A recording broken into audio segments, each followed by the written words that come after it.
దేవుని నామానికే మహిమ కలుగును గాక. హల్లెలూయా. నేడు మనం ధ్యానించబోచున్నటువంటి లేఖన భాగము సామెతల గ్రంథము 9వ అధ్యాయము 11 నుండి 16 వచనంలో ధ్యానము చేద్దాం. నా వలన నీకు దీర్ఘాయువు కలుగును, నీవు జీవించు సంవత్సరములు అధికమగును. నీవు జ్ఞానివైన ఎడల నీ జ్ఞానము నీకే లాభమగును. నీవు అపహసించిన ఎడల దానిని నీవే భరింపవలను. బుద్ధిహీనత అనున్నది బొబ్బలు పెట్టినది, అది కాముకురాలు, దానికేమీయూ తెలియదు. అది తన ఇంటి వాకిట కూర్చుండును, ఊరి రాజవీధులలో పీఠము మీద కూర్చుండును. ఆ దారిని పోవు వారిని చూచి, తమ త్రోవను చక్కగా వెళ్ళువారిని చూచి, జ్ఞానము లేనివాడా ఇక్కడికి రమ్మని వారిని పిలుచును. ఈ మాటల్లో ఉన్నటువంటి కొన్ని అర్థాలను పరిశీలన చేసుకుంటూ వాక్య భాగంలోనికి వెళదాం. దీర్ఘాయువు అనగా ఎక్కువ కాలము జీవించేటువంటి జీవితం అన్నమాట, పొడవైనది. అధికము అంటే ఎక్కువ, మించిన.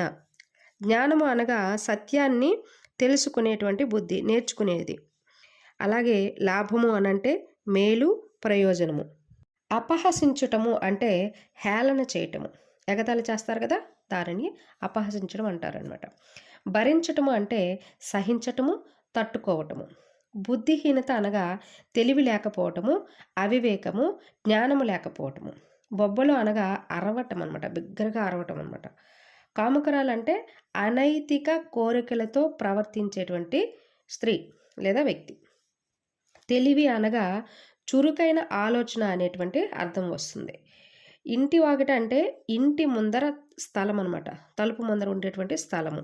ప్రవేశానికి ముందుగా ఒక గృహంలోనికి కానీ ఒక స్థలంలోనికి ప్రవేశానికి ముందు ఉండేటువంటిది. రాజవీధులు అంటే ప్రధాన వీధులు, పట్టణాల్లో ముఖ్యమైనటువంటి వీధులుగా పరిగణలోకి తీసుకోవచ్చు. పీఠము అనగా ఆధారము, నిలవబెట్టేటువంటి స్థలము. దారి అనగా మార్గము, వెళ్ళే పదము, జీవన మార్గము. త్రోవ అంటే దారి, మార్గము, పదము. పిలవటం అంటే ఆహ్వానము, పిలుపు, స్వరము. పై వచనాలను పరిశీలన చేస్తే దేవుని యొక్క జ్ఞానము గలవారు, దేవుని జ్ఞానము లేనివారు అనే విధంగా పరిశీలన చేయవచ్చు. రెండు విధాలుగా ఇక్కడ మనం తీసుకోవచ్చు. మునుపటి వాక్యాల్లో దేవుని యొక్క జ్ఞానము అంటే ఇప్పటి వరకు కూడా మనము దేవుని యొక్క జ్ఞానం విషయంలో చాలానే నేర్చుకున్నాం అనమాట. జ్ఞానం ఎన్ని రకాలనేది ఇంతకుముందు కొద్ది రోజుల క్రితం మనం నేర్చుకున్నాం, కొద్ది నెలల క్రితము. అలాగే దేవుని యొక్క జ్ఞానం వల్ల లాభ నష్టాలు ఏంటి, దేవుని యొక్క జ్ఞానాన్ని అభ్యాసం చేయటం వల్ల లాభం ఏంటి, అభ్యాసం చేయకపోవడం వల్ల నష్టం ఏంటి, ఇలాంటి విషయాలన్నీ కూడా నేర్చుకుంటూనే ఉన్నాము.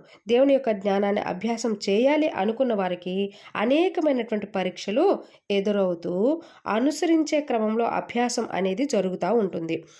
దేవుని యొక్క మాటలకు విలువిచ్చినప్పుడు, దేవుని యొక్క పిలుపునకు విలువిచ్చినప్పుడు, దేవుని యొక్క ఆ దర్శనములకు విలువిచ్చినప్పుడు, దేవుని యొక్క ఉనికికి విలువిచ్చినప్పుడు నీ జీవితంలో అనేకమైనటువంటి పరిస్థితులు ఎదురవుతూ ఉంటాయన్నమాట. ఎందుకంటే ప్రతి విషయము కూడా నీలో ఉన్నటువంటి ప్రతి అవలక్షణము పోయేలాగా ప్రతి విషయాన్ని కూడా ఆయన చక్కగా నీలో ఏదైతే అడాప్ట్ అయి నిలిచి ఉన్నాయో, అంటే నీది కాని యొక్క గుణము నీలో ఏదైతే అవలంబించుకుని ఉన్నావో వాటంతటిని నీ అంతటి నీవే వదిలేలాగా మరి దేవుడు ఆ పఠనము అనేది జరిగిస్తూ ఉంటాడనమాట.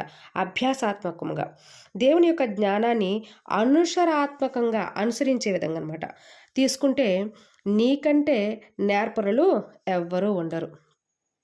అంత భద్రతతో దేవుడు నీకు నేర్పిస్తూ ఉంటాడు. దేవుని యొక్క మార్గాలు ఎంతో ఆరోగ్యకరమైనవి. మనిషి దేవునితో ప్రత్యక్ష అనుభవం కోల్పోయాడు అంటే కారణము తన మార్గాన్ని చెరుపుకోవడము. నాడు జరిగిందే నేడు జరుగుతుంది. ఆ కాలము అంటే ఆకాశము క్రిందను క్రొత్తది ఏదీ లేదు. దేవుని ఆలోచనతో చూస్తే అంతా పాతదే. అయితే మనిషి ఎలాగూ బ్రతకాలి అన్నది దేవుని యొక్క వాక్యము బోధిస్తుంది. దేవునిని అవలంబించుకుంటూ జీవించాలన్నమాట.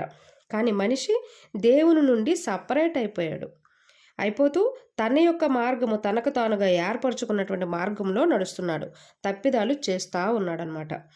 మనిషికి జ్ఞానము లేదనే చెప్పాలి. ఒకవేళ జ్ఞానమే ఉన్నట్లయితే దేవుని యొక్క మాటలకు చెవియొగ్గి ఏది మాట్లాడుతుంది, ఏది మాట్లాడదు, ఏది పిలిస్తే పలుకుతుంది, ఏది పలకదు అన్నటువంటి తారతమ్యత గ్రహించేవాడు. అది గ్రహించక ఈరోజు తప్పిదాలు జరుగుతున్నాయి. తప్పిదాలు చేస్తున్న అంతేకాదు, ఈరోజు వాక్యం బోధిస్తున్నటువంటి వారు కూడా మరి ఉన్నది ఉన్నట్టుగా బోధించకుండా వారికి నచ్చినట్లు బోధిస్తున్నారు, వక్రీకరించి బోధిస్తున్నారు. మరి భూ సంబంధమైనటువంటి వాటి కొరకు బోధిస్తున్నారు, భూ సంబంధమైనటువంటి వాటిని విలువిచ్చే విధంగా బోధిస్తున్నారు. మరి భూమి మీద మనుష్యులను అధిపతులుగా చేసేసుకుంటున్నారు, మనుష్యులను వాళ్ళకి ప్రభువులుగా నిర్ణయించుకుంటున్నారు. ఇదంతా కూడా దేవునికి వ్యతిరేకమైనటువంటి ప్రక్రియ. మనిషికి జ్ఞానం లేదని చెప్పాలి దీన్ని బట్టి. అయితే సత్యాన్ని గ్రహించకుండా ఎందరూ ఈ విధంగా ఉండిపోతున్నారో మనం నేటి సంఘాల్లోనూ, నేటి పరిస్థితుల్లోనూ, సమాజంలోనూ చూస్తున్నాం అనమాట. త్రోవలో నడిచినటువంటి ఈ బుద్ధిహీనత కలిగినటువంటి వారు ఎలాగుంటారంటే, మరి ఈ సత్యాన్ని ప్రకటించేటువంటి వారు కానీ, సత్యాన్ని బోధించేటువంటి వారు కానీ మాటలను గ్రహించకుండా మరి వారిపైన బొబ్బలు పెట్టడం ఈరోజు మనము చాలా విషయాలుగా చూస్తూనే ఉన్నాము. అలాగే వారికి నచ్చినటువంటి మార్గంలో వెళుతున్నారు, దేవునికి వ్యతిరేకమైనటువంటి ప్రక్రియల్లో మరి వెళ్ళిపోతున్నారు. అది దేవునికి వ్యతిరేకమైనటువంటి పరిస్థితి కాబట్టి అది ఎప్పటికైనా సరే నాశనానికే దారితీస్తుంది. మనిషి బ్రతకటం అంటే సమాజంలో గొప్పగా, ఉన్నతంగా, సంపదలతో బ్రతకటం కాదు. ఎందుకంటే మనిషి అక్కడే ఆగిపోయాడు. అసలు అంత శ్రద్ధ తీసుకొని దేవుడు మనిషిని ఎందుకు సృజించాడు అన్నటువంటిది ప్రతి ఒక్కరు కూడా ప్రశ్నించుకోవాల్సినటువంటి విషయము. దేవుడు మనిషి నుండి ఏం చూడాలనుకుంటున్నాడు అన్నది ఎవరు ఆలోచన చేయటం లేదు. ఒకవేళ అలా ఆలోచన చేస్తే ఈరోజు మనిషిలో స్వార్థం అనేది లేకుండా ప్రేమగా మారిపోతాడు. మనిషి తన బ్రతుకులో నాణ్యత కోల్పోయాడని చెప్పాలి. ఎందుకంటే ఆ నాణ్యత దేవుని యొక్క మాట చేతే వస్తుంది, దేవుని యొక్క గద్దింపు చేతే వస్తుంది. ఈరోజు నువ్వు తప్పు చేసావు అనంటే నీ తప్పుని దేవుడు చూస్తున్నాడనో, లేదా నీ తప్పుని గద్దించేటువంటి దేవుడు నీకు కలిగి ఉన్నావనో ఈ భయంగానే ఉంటే ఈరోజు తప్పిదాలు అనేవి జరగదు. ఆ నాణ్యత కోల్పోవడం వల్లనే మనిషి పాలన తప్పు వైపు తిరుగుట వల్లనే దేవుని యొక్క పాలన స్టార్ట్ అవబోతుంది. ఎందుకంటే మరి దేవుడు ప్రభువు రాజుగా వెళ్తాడు కదా. ఒక రాజు సరైన క్రమంలో పరిపాలించేటువంటి పద్ధతిలో ఉన్నాడు అని అంటే ఇంకొక రాజు అవసరం లేదు. కానీ ఈరోజు మనిషి తప్పుడు త్రోవలో తిరుగుతూ తప్పుడు సిద్ధాంతాలను, తప్పుడు మరి ప్రక్రియలను, తప్పుడు యొక్క నినాదాలను ఏర్పాటు చేసుకుంటూ దేవుని యొక్క నీతిని ప్రక్కన పెట్టి పరిపాలన చేస్తూ ఉంటే దేవుడు ఊరుకోడు. ఎందుకంటే తన స్వరూపంలో, తన పోలికలో చెక్కుకున్నటువంటి మనిషిని నాశనం చేస్తున్నాడు మనిషే. కాబట్టి ఆ మనిషి యొక్క పాలనను మరి దిగించేసి అంటే సాతాను యొక్క సామ్రాజ్యం కూలగొట్టి ఆయనే రాజుగా పరిపాలన చేయబోతున్నాడు. కాబట్టి ప్రతి ఒక్క మనిషి కూడా దేవుని యొక్క జ్ఞానము చేత, దేవుని యొక్క జ్ఞానాన్ని అవలంబించుకుంటూ మరి ముందుకి నడవాలన్నమాట. అయితే దేవుని యొక్క జ్ఞానాన్ని అవలంబించుకునేటప్పుడు చాలా ప్రాబ్లమ్స్ అనేవి మరి అవి నీకు పరీక్షలుగా వస్తాయి. అది ఎంతమంది గ్రహిస్తారు? గ్రహించి ఇది నాకు పరీక్ష, ఈ పరీక్షను నేను ఎలాగైనా దేవునికి ఇష్టంగా మారడానికి నేను అలవర్చుకోవాలి, ఈ పరీక్షను నేను అధిగమించాలి, దేవుడు కోరుకునే స్వారూప్యంలోకి రావాలి అని ఎంతమంది ఆలోచన చేస్తున్నారు?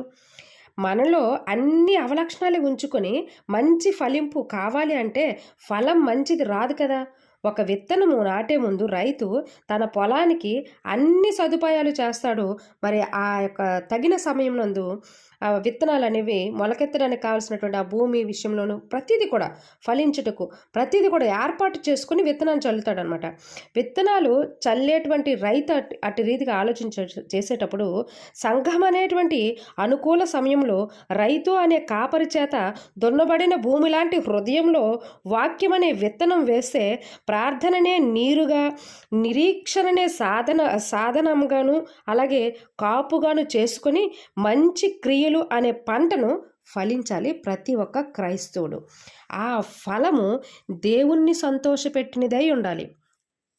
కట్టవలసినటువంటి పరిస్థితులు ఏవైతే ఉన్నాయో, కట్టాల్సింది సంఘాలు కాదు, దేవునితో దేవునిలో ఆత్మలను కట్టాలి. మనము దేవుని వాక్యానికి ఎంతవరకు చోటిస్తున్నాము, మన పట్ల ఉన్న పిలుపునకు తగిన విధముగా ఎక్కడ నిలిచి ఉన్నామో పరిశీలన చేసుకుంటూ ఉండాలన్నమాట. ప్రార్థన చేద్దాం. మన బలహీనతలన్నింటినీ కూడా దేవునికి అప్పచెప్పి మనలోను ఆయన వాక్యానికి చోటిద్దాం. ప్రార్థన చేద్దాం.